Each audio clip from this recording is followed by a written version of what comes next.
Welcome to Climbing Together, the small business experience. I'm Beth Houtrow, founder of Climb the Small Business Book Club, and every episode I talk to a small business owner about a mistake that they've made and what they learned from the experience. Mistakes are inevitable, perfection's impossible, so let's embrace the mistake. And today we're so excited to welcome Courtney Francois to the podcast. Courtney, tell us a little bit about you and your business. Hi, so my name is Courtney Francois. I am the founder and operator of Alkies Wellness. So I'm a single mom of 3 boys and a health enthusiast, and I began this wellness business as I was on a vegan journey back in 2018. So our business, it provides sea moss infused products such as juices, herbal supplements, tea blends, tinctures, body butters, just a load of different natural natural products. So everything is handmade, everything is natural. I try to get everything from suppliers close in the city or straight here in Wisconsin. And I'm just trying to provide wellness to communities near and far. So starting here at home. Awesome. I love that. And are you in Milwaukee or what city are you in? I am in Milwaukee. Yes. Milwaukee. Nice. Awesome.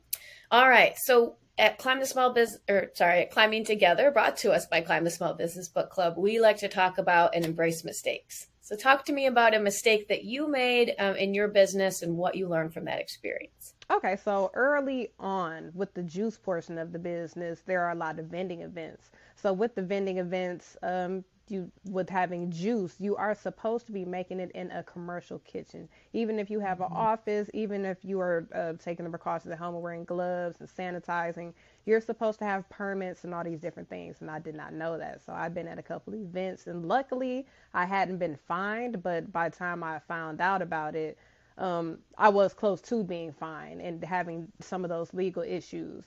So what it taught me was that I needed to do more research while being in this field, but what it led to was me partnering with Upstart Kitchen.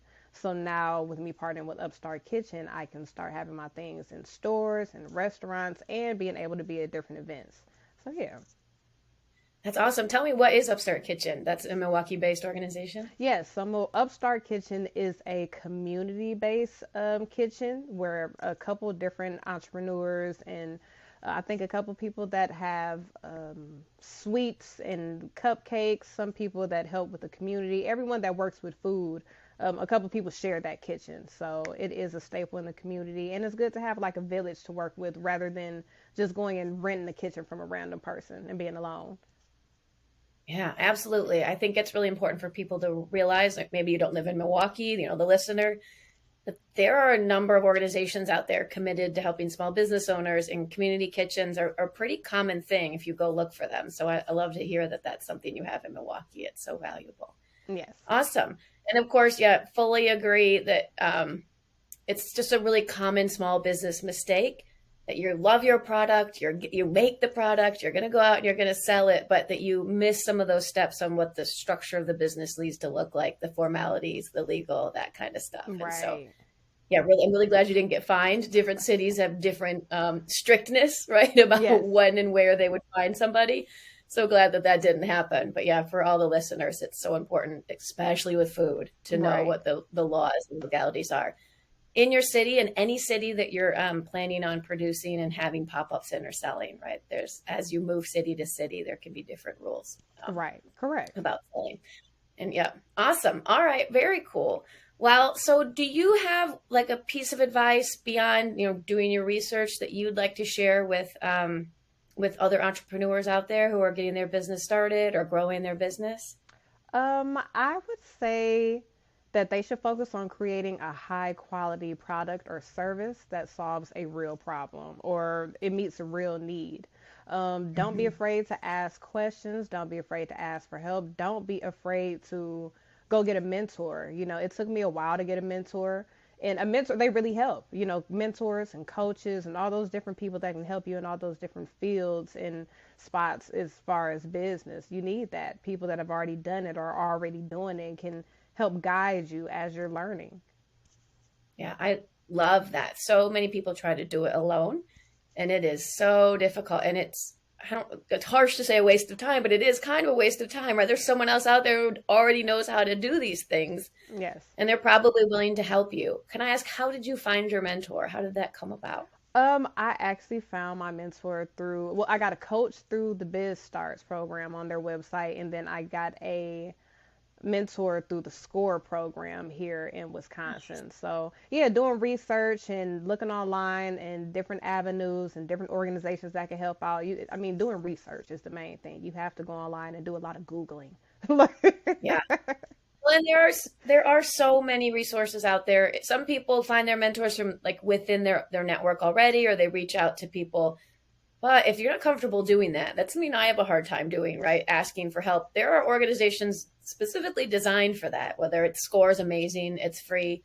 SBDC, almost all cities have an SBDC option. That's a small business development center. And then organizations like BizStarts, everyone should be looking to see if they have a nonprofit nonprofit organization that supports small businesses in their area, because it is so valuable. Yep. Awesome. I love that. All right. So here at Climb the Small Business Book Club, our two tenets are continual learning and community. So talk to me. You said you have a book that you really value that's been it's been impactful in your learning and your journey. So what book is that? So that would be The Four Agreements by Don Miguel Ruiz. The book, it focuses on four simple but yet powerful agreements. The agreements are to be impeccable with your word, don't take anything personally, don't make assumptions, and always do your best. So just implementing those four agreements into your personal life, into your business life, to working with your customers, your partners, other employees, it makes things a lot easier and a different perspective of things. You sit back and take the time to breathe and put those into action in your life and into action with your thoughts. It can impact your business very well and make it grow and develop into something very successful, or even with your personal life as far as changing things for you. So, yeah, I Yeah, would recommend that book to anyone, to everyone. It's one of my I favorites. love that. I read it, but it's been ages, so I need to go back and read it again. Or the audio And book yeah, on I gotta say, YouTube. yeah, Yeah. okay, nice. And yeah, I think all of those things are super valuable, and I love that you talked about how it's great for business and it's also great for your personal life, because those things are intertwined, especially as entrepreneurs. There's really no separating the two, and you never know when relationships in your personal life can impact your business and vice versa. And so, yeah, we all need to be thinking about just kind of genuinely how we want to be in the world, whether it's for our business or personally. Because as entrepreneurs, I just said it, but they are inherently entwined, right? They're Right. just, there's no separation anymore. And so making sure that we show up as our best possible self as much as possible. Yeah. Best might be different on different days. We all know that some days are harder than others, but yeah, super important. Amazing. Okay.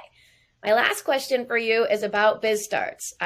Community is so important. I'm so excited to have been introduced to BizStarts, and I'd love to hear from you what it's meant to you to work with them. Well, as a small business owner, I've had a great experience with Biz Starts. Going through their course for small businesses, it introduced me. I met a lot of different entrepreneurs, people I've made connections with and still communicate with. They had a lot of knowledgeable coaches there to give us information on different areas of business, from social media to accounting to marketing to sales to business plans to your pitch, all types of things. And one of the biggest benefits I've had personally with Biz Starts is having the opportunity to sell my products in their store that they're about to have coming soon in the spring.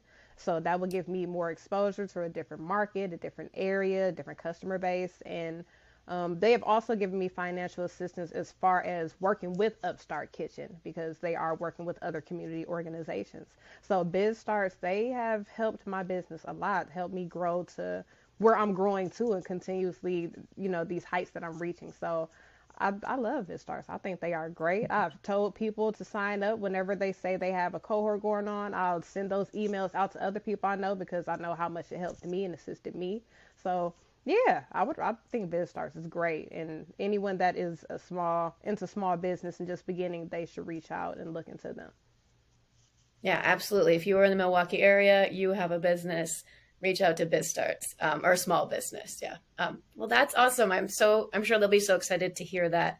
And I'm so glad that you found them and that you made that step to get help, because really it's one of the biggest and most valuable things that an entrepreneur can do is to find the resources that are out there, so you're not constantly trying to figure it out on your own. Right. And not maybe constantly, this is one of my things, getting advice. There's advice on YouTube can be great, but it's not guaranteed that the person talking to you knows what they're doing. Right. So getting help from organizations like this, they usually vet their coaches and their consultants. So you have pretty good indication that you're getting good help. Right. Well, hey, Courtney, that was our podcast today. Thank you so much for joining me. Thank you so much for having me. I really appreciate it. This podcast is brought to you by Climb the Small Business Book Club, where entrepreneurs go to learn, discuss, apply, and grow. If you enjoyed the episode, be sure to subscribe at Apple, Spotify, or Google Podcasts, or follow us on Instagram at Climb Book Club. And always remember, mistakes are inevitable, perfection's impossible. So let's embrace the mistake.